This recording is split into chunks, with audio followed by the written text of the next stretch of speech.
said at the end of spring you were looking for leadership from the quarterbacks during the offseason. What did you learn from them this offseason? You know, I think AA did a really nice job of putting them in positions where they had to lead at times, and that's obviously important for them. And that was also something we talked about coming out of spring, obviously, when we had sit-down meetings with them. Like, someone's got to develop as a leader and kind of earn the trust of these guys and make the guys follow you. And, you know, I didn't get to be around them as much as AA did, but he said, you know, I think a lot of them did that, you know, and that's big for us. And you can see it out here. They do, from what I can tell, they feel more comfortable speaking up, holding guys accountable, pressing the tempo and stuff like that. And that's what we need out of those guys. What have you thought of him so far? Oh, he's had a great camp. You know what I mean? And, you know, they did a great job recruiting some receivers, and you know, only 2 of the 4 are out here. But the 2 that are out here are doing a lot of good things. Meneer's, he's been excellent. You know, to be honest with you, I thought he'd be a little more raw than he is coming out, but he's been a pleasant surprise for us as far as just how far along he is, the amount of plays he's making. He's doing some great things, and so is Big Drake. You know what I mean? And those 2. Like I said, they obviously did a good job recruiting those guys and signed great players. And those guys, you know, coming into that room, that's a tough room to enter just because you got some dominant personalities in there, and you know, you just got some great competitors. And so to step into that room, to be honest with you, you're either going to kind of turn into a dude or you're going to be out of there, you know, and that's just the room you're stepping into. And those 2 guys have done a great job stepping in, making plays, and just adapting to the room and adapting to the culture of that room. I know Clay has talked a lot about fostering competition, especially even at quarterback. What have you seen that bring out in a guy like JT, who a year ago was the starter for them? You know, I think competition makes everyone better, and you know, because you got to push yourself, and there's no days off if you're battling, and that's what I think that's what he talked about, like why you foster competition, and especially stepping into a new system.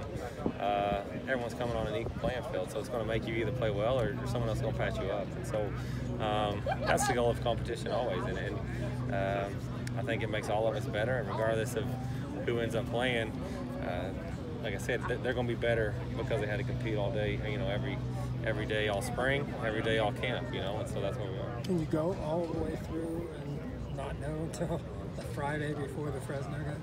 I don't think you go that far. Okay.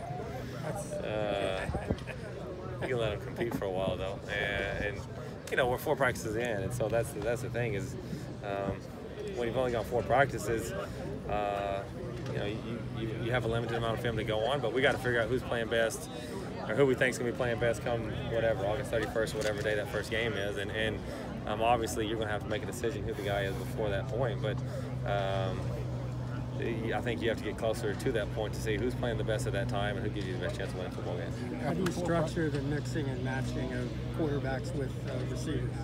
How do you? I try to just give them equal reps. You know what I'm saying? Just divide the reps equally amongst the 4, and whether it be team, you know, each day one-on-one, we have a separate one-on-one and a separate inside, and so 2 guys go to one-on-one, 2 guys go to inside, then we flip the next day, and then, you know, one day 2 guys will go kind of with the first receivers and 2 guys will go with the second receiver. Same thing in team. We just try to mix it up and get them reps with all of them so we can get an equal evaluation, and like I said, let them go with the 1s and the 2s and lead both units, and because to me, no matter who it is, I mean, the best quarterback's going to make either group better, and so no matter who you're in there with, it's a great opportunity to lead the unit and make the guys around you better, which is ultimately your job.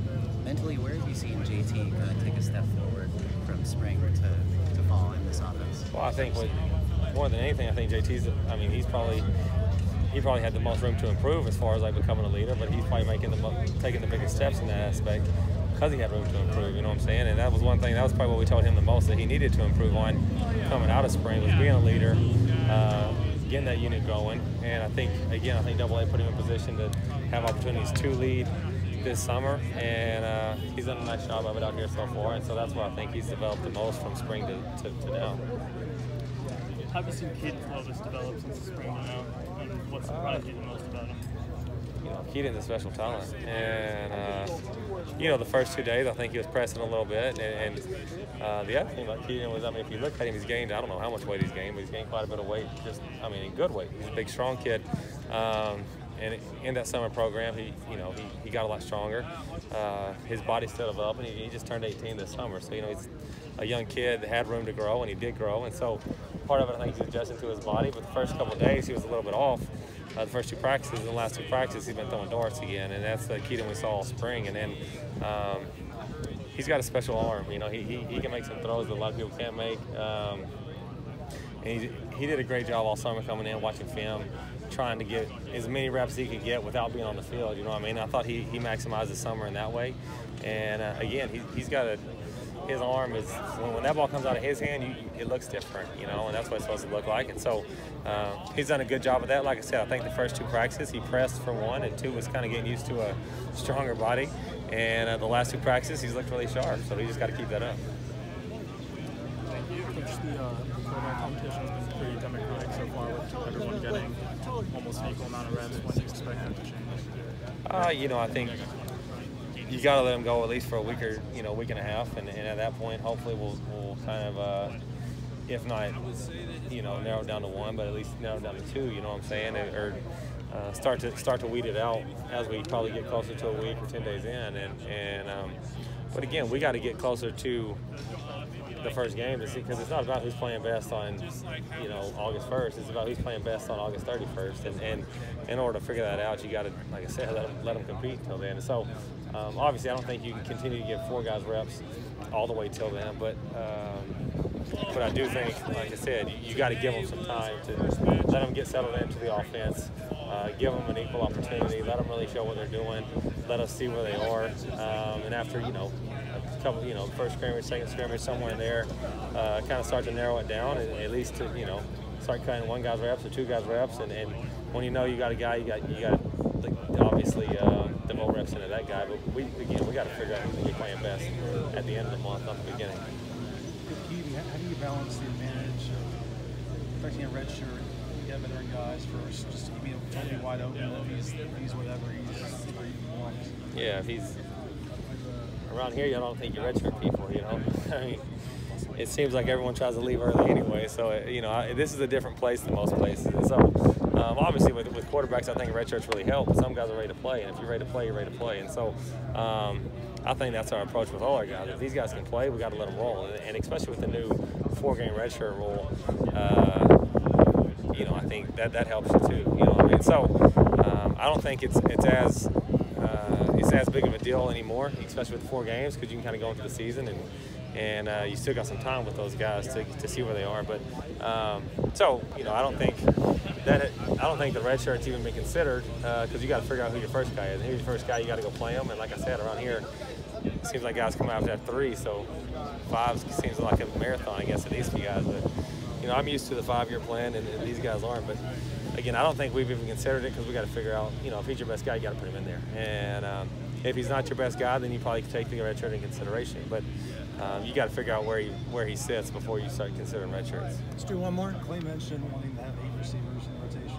What opportunity is there for the guys beyond the kind of top 4 or 5 in your offense?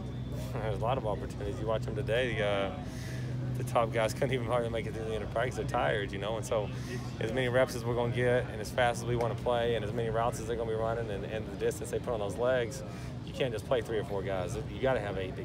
To be honest with you, you need 8. You need 8 that you feel really comfortable throwing in there, and if you got that, you got something special. And the good news for us is we have good depth in that room, and the culture of that room is really, really good. It breeds competition, and it makes those guys elevate the level of play. And so we got a lot of great players in there that we're excited about, but you can't just have 3 or 4. You got to have literally. You need 8, you need 10, somewhere in that range, and we feel good about it. I feel good about where we are. They're running ragged right now. As we get further along, we'll start to try to get their legs back. But he's right.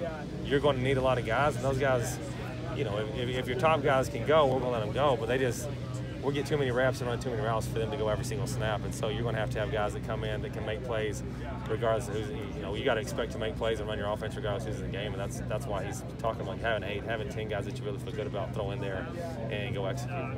Okay.